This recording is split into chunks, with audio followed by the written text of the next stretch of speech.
अस्सलामुअलैकुम नाज़रीन, प्रोग्राम किसान की आवाज़ में खुशामदीद। मैं हूँ जिसकी मेज़बान मिशाल इम्तियाज़। और आज जो टॉपिक हमने सेलेक्ट किया है वो है ग्रेप्स फार्मिंग, ग्रेप्स गार्डनिंग यानी अंगूर के बाग लगाना।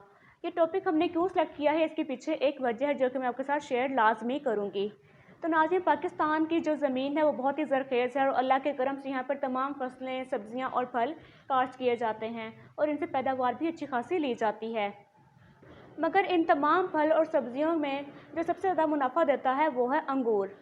अंगूर का बाग किस तरह लगाया जाता है, इसकी कौन सी वैरायटी अच्छी पैदावार देती है, पानी कब लगाना चाहिए, इसकी खाद की मैनेजमेंट कैसे की जाती है, ये तमाम सिलसिला तो चलता रहेगा। मगर सबसे पहले बात कर लेते हैं कि हमने ये टॉपिक सेलेक्ट क्यों किया है, इसके पीछे वजह क्या है। तो नाज़रीन, हमारे इस प्रोग्राम का मकसद ये है कि हम अपने किसान भाइयों तक हमेशा मुफीद मालूमात पहुँचाएँ, उन्हें हमेशा सही से गाइड करें, उन्हें एजुकेट करें। तो जब मैंने सोचा कि मैं कौन सा प्रोग्राम बनाऊँ, मैं किस पे अपने किसान भाई को एजुकेट करूँ, तो मेरे ज़हन में आया कि मैं क्यों ना अंगूर पर प्रोग्राम बनाऊँ। तो नाज़रीन, जब भी हम कोई प्रोग्राम बनाते हैं तो हम पहले उस पर अच्छी खासी रिसर्च करते हैं।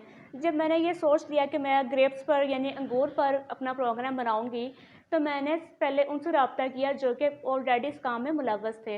मैंने पहले उन हज़रात से रब्ता किया और उनसे पूछा कि आप ग्रेप फार्मिंग किस तरह कर रहे हैं और आप इनसे मुनाफा कितना कमा रहे हैं।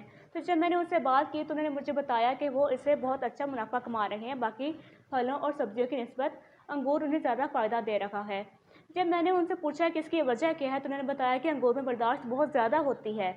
अंगूर को पानी भी कम चाहिए होता है, अंगूर में खाद भी नहीं देनी पड़ती, स्प्रे भी नहीं करना पड़ता और अंगूर की जो काश्त है वो पूरा साल की जा सकती है। यानी अंगूर 12 महीने फल देता है और कभी भी लगाया जा सकता है। और उन्होंने तसल्ली बख्श जवाब दिया कि वो इससे मुनाफा बाकी तमाम फलों और सब्जी की निस्बत ज़्यादा कमा रहे हैं। जब मैंने उनकी यह बात सुनी तो उसके बाद फिर मैंने इस पर खुद भी रिसर्च की।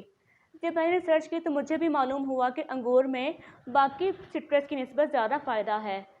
और इसकी वजह यह है कि अंगूर में अल्लाह की तरफ से, कुदरत की तरफ से बहुत ज़्यादा बर्दाश्त होती है। अंगूर तमाम बीमारियों, कीड़ों मकोड़ों से लड़ सकता है। खाद और स्प्रे जो कि बाकी बागात को बहुत ज़्यादा देनी पड़ती है, अंगूर को नहीं देनी पड़ती। और पानी, अगर आपके पास पानी कम है तो भी आप अंगूर को लगा सकते हैं क्योंकि अंगूर को ज़्यादा पानी की ज़रूरत नहीं होती और इसके पर एकड़ आमदन भी ज़्यादा है।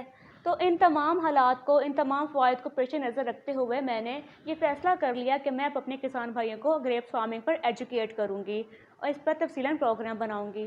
तो चलिए अब हम शुरू करते हैं अपना प्रोग्राम और बताते हैं आपको कि आप इसकी कौन सी वैरायटी लगाएंगे तो आप इससे ज़्यादा मुनाफा कमा सकेंगे। पाकिस्तान में जो वैरायटी ज़्यादा पैदावार देती है वो है मजंग सीडलेस और किंग रूबी।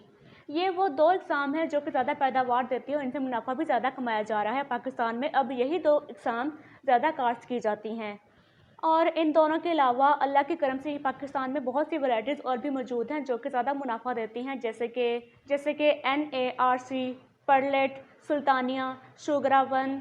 ये वो तमाम इकसाम हैं जो ज़्यादा मुनाफा देती हैं। मगर जो पहले मैं आपको नाम बता चुकी हूँ, मजंग सीडलेस और किंग रूबी, ये दो ऐसी इकसाम हैं जो कि गारंटी से आपको ज़्यादा पैदावार देती हैं और इससे मुनाफा भी ज़्यादा कमाया जाता है। मार्केट में रेट इन दोनों का ज़्यादा मिलता है।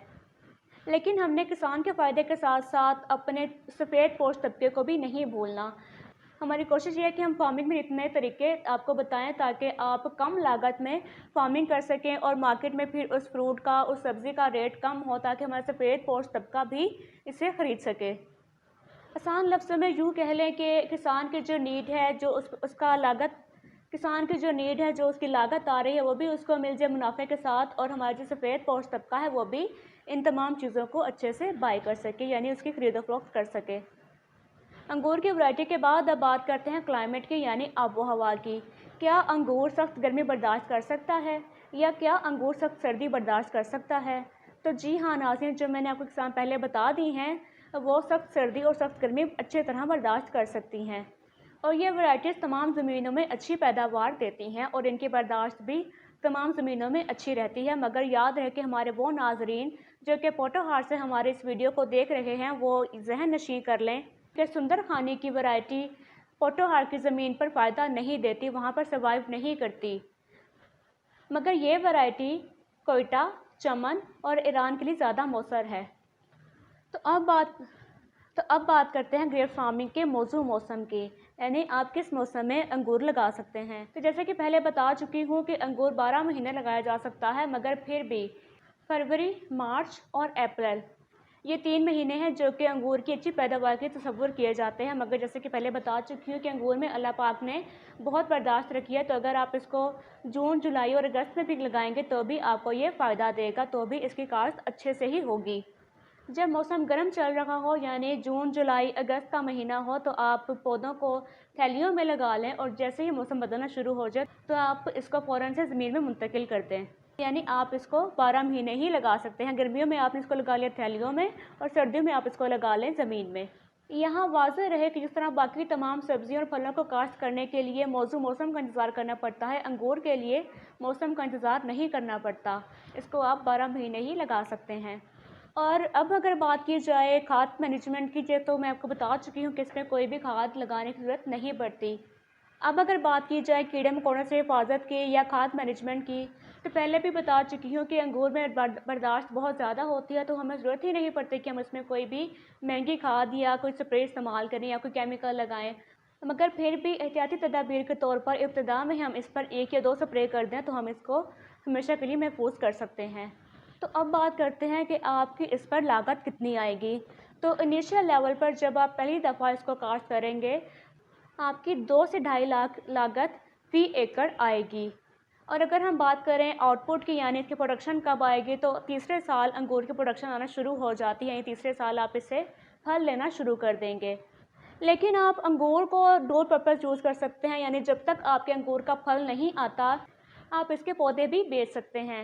लेट्स सपोज़ अगर आपने 100 पौधे लगाए हैं तो आप 50 पौधे बेच दें और 50 पौधे आप अपने फल के लिए स्टोर कर लें। ये मैंने बस आपको एक रफ़ आइडिया दिया है ताकि आप इसके जब तक आपको इसकी पैदावार नहीं मिलती आप इससे मुनाफा कमाते रहें।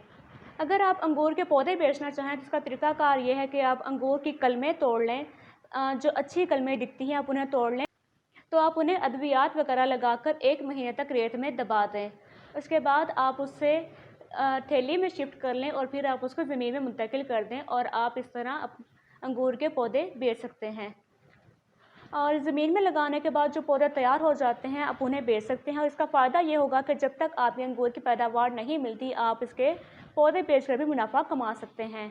इसके अलावा अगर आप चाहें कि आप अंगूर के साथ एक ही बाग में कोई और फसल, कोई और सब्ज़ी या कोई और फल काश्त कर लें तो भी ये मुमकिन है। आप अंगूर लगाने में इतना फासला रखें कि आपका ट्रैक्टर चल सके। अगर आप इतना फासला रख देंगे कि ट्रैक्टर चल सके तो आप एक ही बाग में, एक ही ज़मीन में 2 फल या सब्जियां लगा सकते हैं। यानी आप अंगूर के साथ साथ कोई भी छोटी सब्ज़ी जैसे कि आलू या गाजर या मूली आप लगा सकते हैं।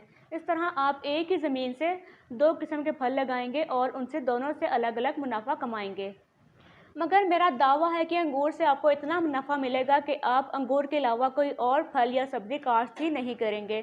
जब आप अंगूर की प्रोडक्शन ले लेंगे, पैदावार हासिल कर लेंगे, जब आप उसको सेल करेंगे मार्केट में और आपको जब उसका रेट मिलेगा तो आप इससे बहुत ही खुश होंगे। तो आप अंगूर ही ज़्यादा काश्त करेंगे, ना कि कोई और फल या सब्ज़ी। तो नाज़रीन, ये था आज का प्रोग्राम। उम्मीद करते हैं आपको बहुत पसंद आएगा। अगर आपको हमारी वीडियो पसंद आए तो उसको लाजमी शेयर कीजिएगा अपने प्यारों के साथ, ताकि उन्हें भी मज़ीद मालूमात मिलती रहे। और हमारे चैनल को सब्सक्राइब ज़रूर कीजिएगा ताकि मेरी तमाम आने वाली वीडियोस आप तक पहुंचती रहें, और बेल आइकन को दबाना मत भूलिएगा। तो अब वक्त है आपसे विदा लेने का, इस उम्मीद के साथ कि अपना बहुत ख्याल रखें, खुश रहें, खुश रखें। खुदा हाफिज़।